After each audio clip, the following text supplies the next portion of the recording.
For today's video guys, tayo po ay magluto ng menudo guys. Ito po yung mga ito po yung karne. Nahiwa ko na po yan lahat.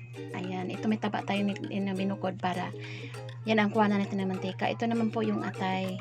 Ayan, at ito yung patatas, carrots. Ayan, hiniwa ko na yan pa cubes lahat. At ito naman yung pambansang hotdog guys. Ayan.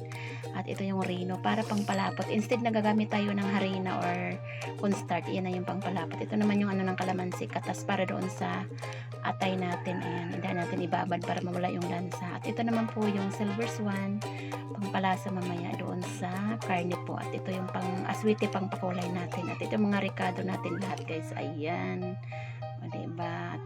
Gisa na tayo guys. Unahin natin gisa yung iyaan ng atay. Ang yung natin dyan, ilagay natin na yung luya para mawala yung langsal talaga. Ayan.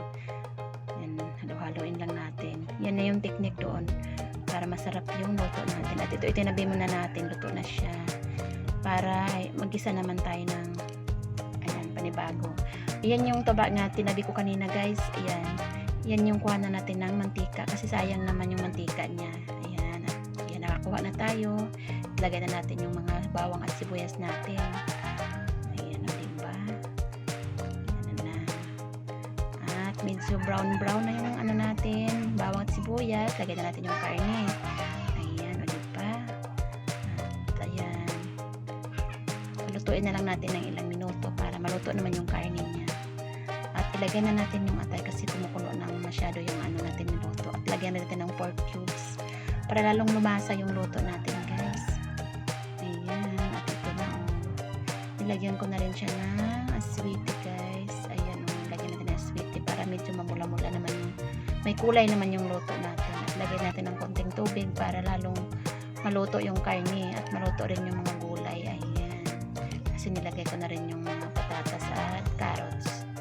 Ayan, konting ilang minuto lang. At iyan, lagyan na naman natin yung laurel guys para malalong sumarap at mabango yung luto natin. At lalong lagyan din natin ng reno.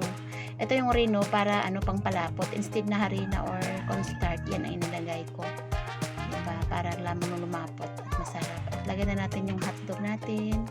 Ayan. Kasi yan yung kompleto ang natin luto pag may mga ganyang mga rika natin halo. At lagay rin tayo ng asukal guys para yung templa. Tama talaga. At last natin ilagay guys yung bell pepper para medyo may kulay naman yung niluto natin. O diba? Ayan lang, medyo na guys. Ayan luto na talaga.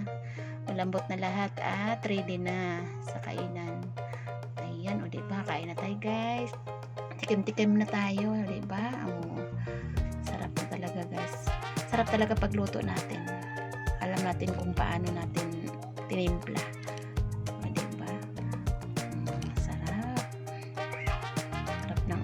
Minsan naman luto tayo ng luto